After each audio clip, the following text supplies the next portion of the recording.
Ето как заснехме реклама от началото до края за една седмица. В това видео ще видите една реклама, която заснехме за частно училище в Пловдив, училище Хауърд Гарднер. Идеята на видеото е да бъде презентационно, което да представя цялата дейност на училището, идеята за това какви са ценностите на това, което те правят и в същото време да бъде разказано по малко по-художествен начин, така че да може зрителя да проследи някаква история, която все пак да му бъде интересна. Решихме да подходим с малко по-различен подход, благодарение на Боян, той ни спусна тази идея, като покажем две деца, които са напълно свободни в едно училище. Да правят каквото искат, да се живяват на роли, да бъдат учители, да скачат, да тичат и крайният резултат наистина е удовлетворяващ, така че днес ще видите целият процес от подготовката през това какво се случи в деня, така че останете до края, за да видите какъв е резултат. 3, 2, 1, начало!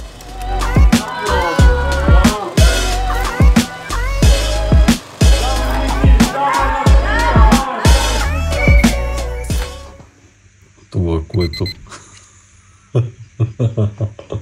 Тук Теодор се опитва да открадне гласа на един войс актьор. Ако го гледа, съжаляваме, просто се опитахме.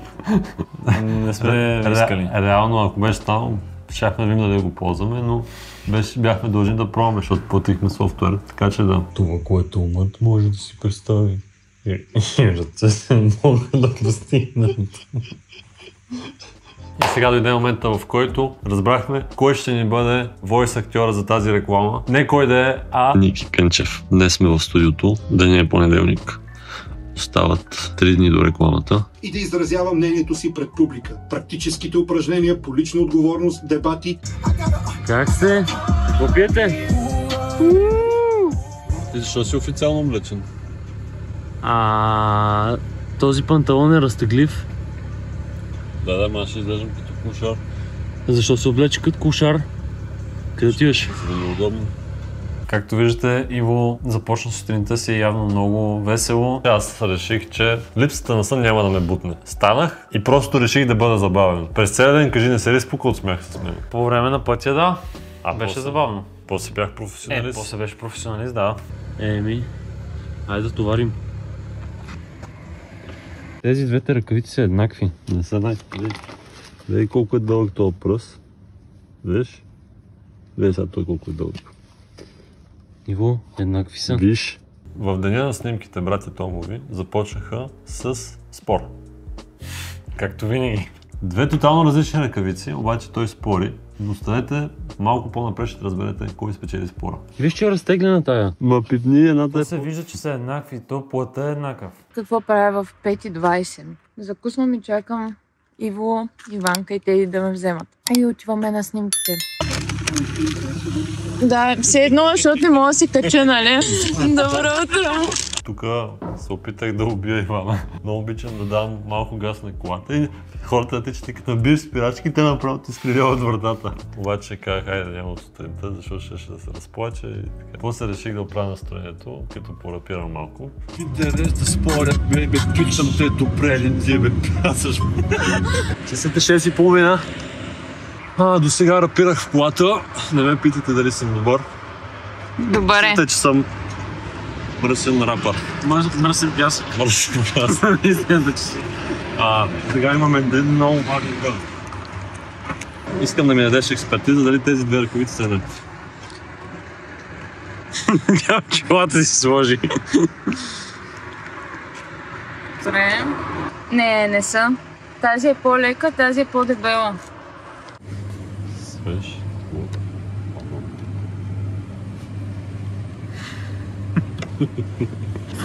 Това съм аз, като където съм свеж сутрин.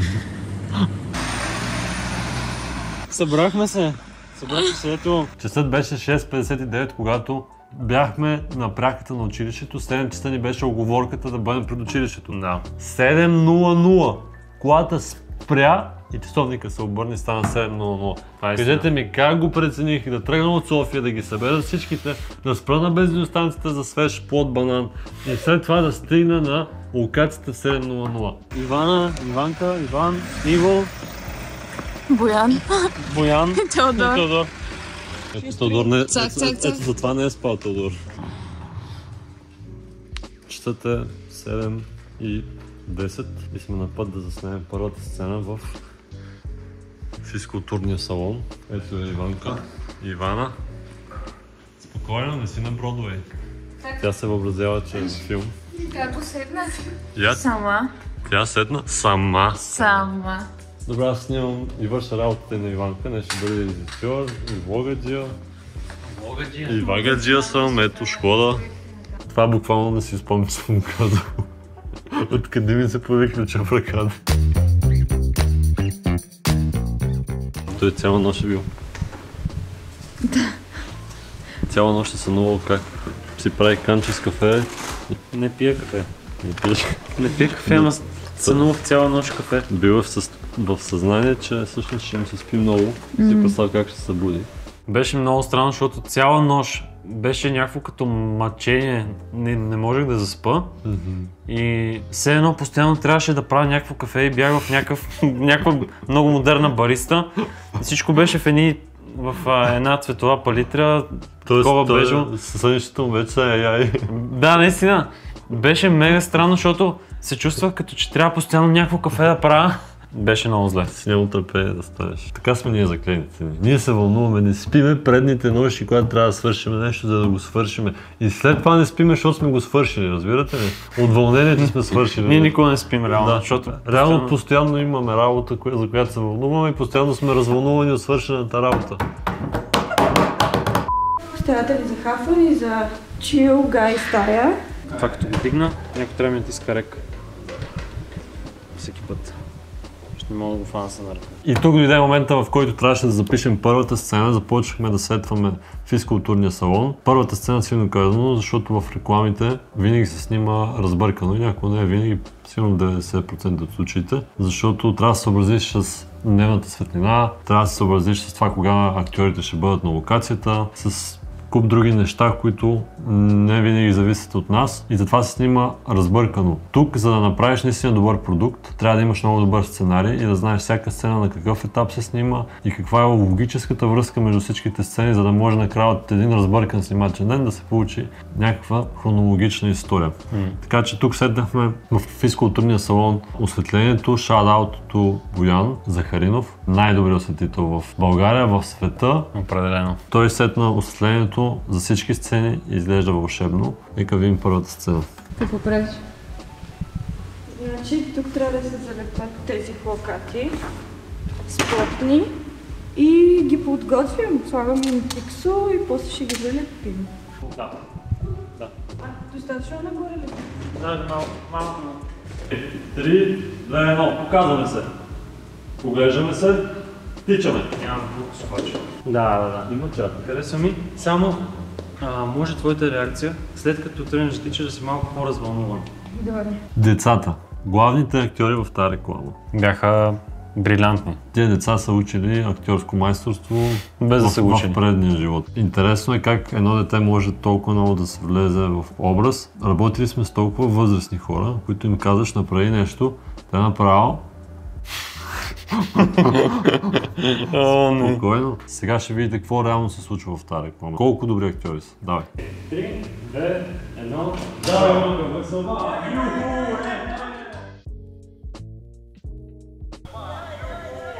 Да. Ти си много добра.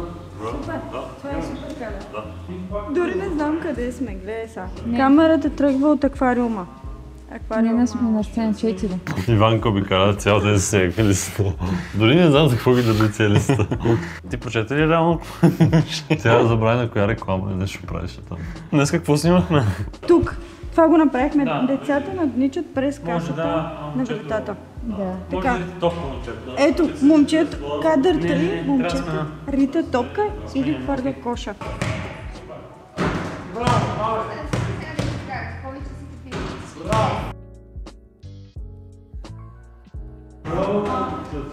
Я сега да видим без лампите. С него! Не казах ли? Казах ли го? Давай. Харесва ли ти? Да, много е забавно. Какъв искаш да станеш като пораснеш? Еми журналист или актьор? Кой беше това, дето питаше децата такъв? Ще станеш като пораснеш. Кой попа, така се чувствам. Емоция, драма. Драма. Не, това е радост. Трябва да си тъжен. Да си развълнуван. Седно съм видял. Това момчето толкова е развълнувано, че аз му викам драмата. Сега правим кадър на момичето свири със свирката близък.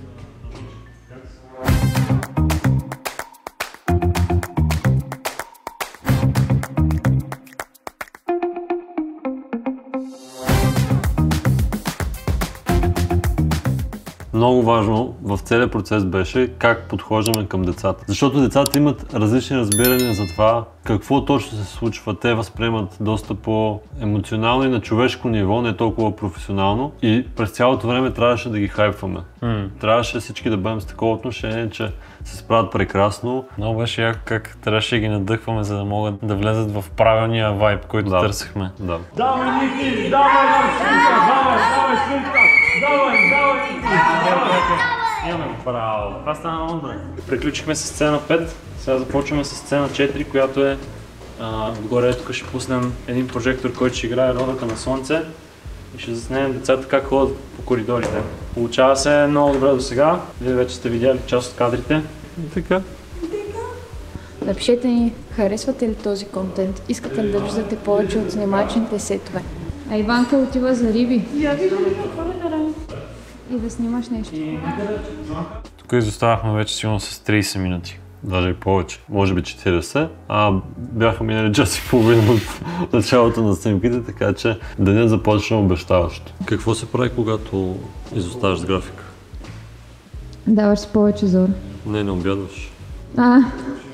Или си даваш повече зора, Даваш си зори, не обядваш. Тео. Тук се подписах като истинска звезда.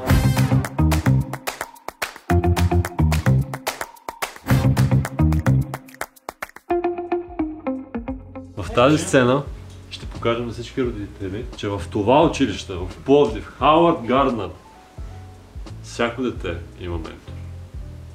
Иво е готов да организира протест на центъра, така с табели. Да викат Хауърд Гарднер! Интересното беше, че аз винаги съм бил и съм мислил по начина, по който директора на това училище ми презентира училището. Аз винаги съм бил против тази система, в която се учи. Защото взимаш много различни хора и им казваш, че трябва да бъдат по един и същи начин. Ако не са по начина, по който те са казали, значи този човек не става. Аз бях този човек. Изказа ли си положението? Да.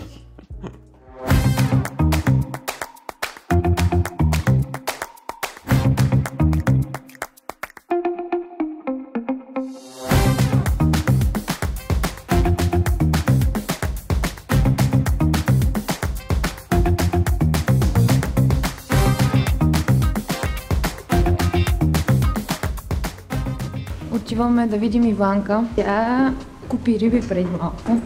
Така, сега това, което правим с аквариума е, че първо трябва да измия камъните, които стоят най-отдолу на купата, за да може водата да не се размъти. И отиваме. Напишете колко време си мислите, че ще оцелят рибите. Аз бях сигурен, че няма да оцелят много. Аз залагах по половин час и затова и казах да вземе 3, за да може в следващите час и половина да оцелят поне една. Удържаха до края на деня. Едната риба, която беше главният ни актьор, в началото на деня, когато ни трябваше да е по-мудна, беше депресирана и не мърдаше. Края на деня стана весела и почна да се изшава напред-назад, така че риба актьор бе, човек. Тук в началото бяхме оставили толкова място да се движи. Тя може би затова беше депресирана. Иванка реши, че ще изложи много камъни и малко вода и тя ще така настрани. Движим се с един час закъснение, но все пак се смирих над екипа и казах, ще имаме за 8 минути обяд. 8 минути? За 8 минути ще дадете ли всичко? Почваме сцена 6. Сцена 6? Сцена 3, 8 и 2. Сцена 3, 8 и 2, това 8 и 2 сутринта ли? Това ми казахте. Сцена 3, 8 и 2. Вижте, не обръщайте внимание на това колко е изгоряло лицето на Ивана. Тя все още се учи да снима с камера. Не е толкова зле, реално не е толкова зле. Надявам се не сте получили морска болест. Ще бъде много интересен. Тук децата ще се карат един на друг, имитирайки, че всъщност не сме в частно училище, в което сме, а в някое не частно, лично училище.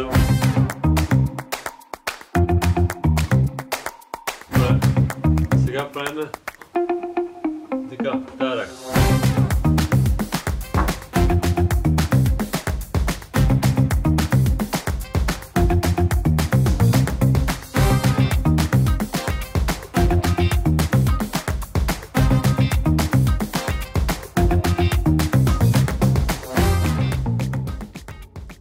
Това момиче направи супер много от рекламата, защото се справи наистина брилянтно и то се вижда колко добре играе. И ние казваме да направи нещо и тя си добавя от нея някакви движения, някакви емоции, някакви... Много добре. Още ли ще ме снимаш? Трябва да кажеш нещо за сета. Не, Боян не иска да каже. Добре. Боян, кажи нещо за сета. Сета. Примерно, чувал ли с поговорката осветител не ставаш, осветител се раждаш?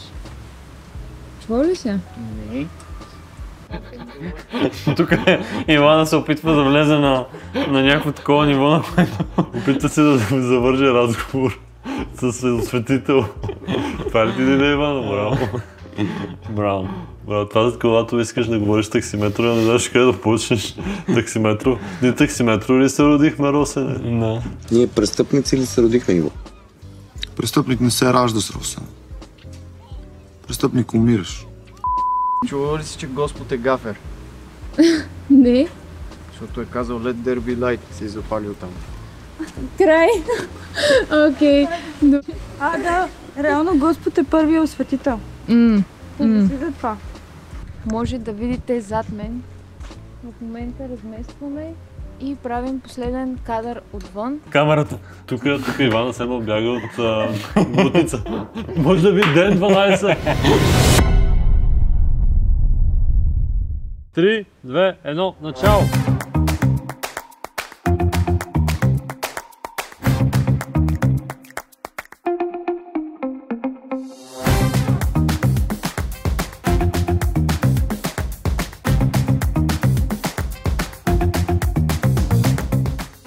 Родителите брилянтни актьори. Те имам чуш, че гледаха в не знам какво на Хаваите се гледаха едно черно платно. Вау! А не са актьори. Реално това момиченце, тя си учи в това училище. Това момче до нея е брат и те си едно семейство. Те си реално семейство. Истинско. Истинско. Най-истинското. Това моя с прошарената коса. И страшен професионалист. Аз много харесвам. Покажете ми, дали ли прилича той на Питър Пан? Ами...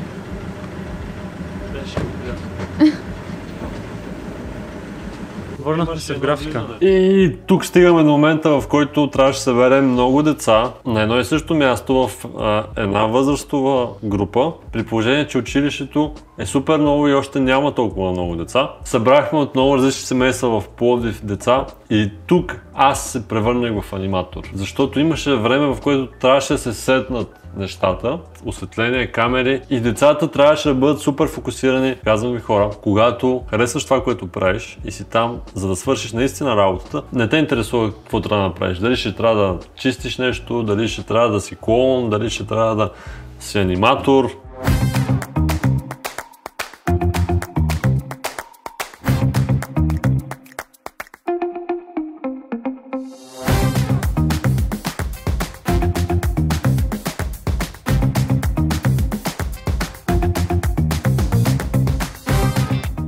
Тези деца бяха наистина брилянтни. Каквото им казахме, го правеха. Ще снимаме какво? Реклама. Реклама за това училище. Харесвате ли това училище? Да. Аз не съм това училище. Нищо, но то е много хубаво. И това училище е много специално, защото то помага на много деца. И днес снимаме реклама. Вие ще бъдете лица, които ще бъдат звезди. Да, хората ще ви гледат и утре като ви срещнат по улицата, може да ви познаят. Така че искам да благодаря на тези дечица. Ако гледате един ден това видео, браво! 3, 2, 1, смятаме и сме вау, това е невероятно! Вау! Спогледайте се! И сега изпращаме нашата малка звезда. Помахай. Как беше днеска снимките? Хубаво. Хубаво? Научи ли нещо ново за киноиндустрията? Да. Научи. Ти си една звезда. Ето тук са мама и тати. Айде, готови ли сме? Това е класическото видео, което правим на всяка наша продукция It's a Wrap. Боян всеки път, когато е на тази продукция, се опитва да го провали това видео. Сега му казах да не се опитва и той буквално не се опита нищо да направи. Той взе задачата твърде на сериозно. 1, 2, 3, It's a Wrap!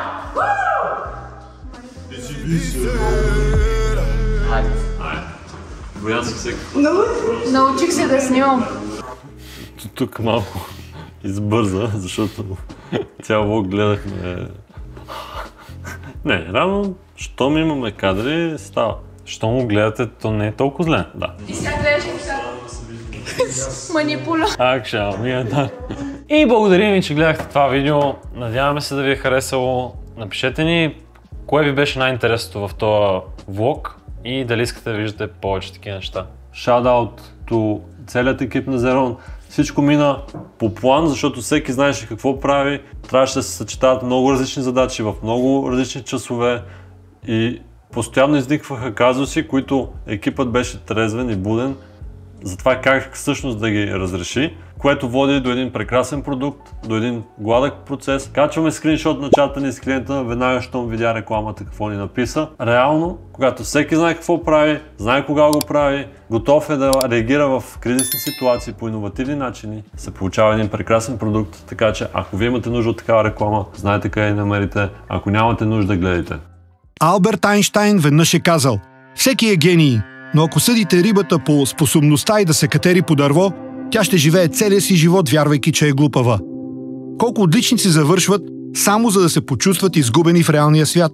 Днес лидерите не са тези с най-добри оценки, а тези, които умеят да се адаптират и поемат отговорност. Фактите са неоспорими. Над 65% от учениците завършват без практически умения. А работодателите искат лидерство и решаване на проблеми, но училищата не ги преподават. Най-добрите университети вече търсят не просто добри оценки, а инициативност и характер.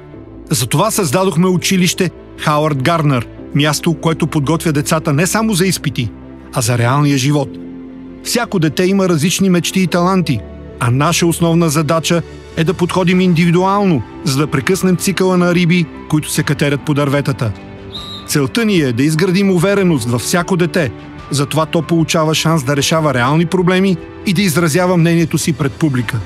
Практическите упражнения по лична отговорност, дебати и морално разсъждаване развиват характер, устойчивост и лидерски умения в децата. Всяко дете при нас има ментор, успешен лидер, който го насочва и вдъхновява.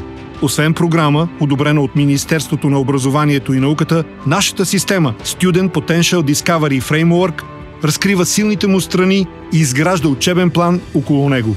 Въпреки че учениците са 20% от населението, те са 100% от бъдещето ни. Това е светът, в който вярваме. Свят, в който рибите не са принуждавани да се катерят по дърветата. Запазете час за обиколка днес и лично преживейте частно училище Хауърд Гарнер.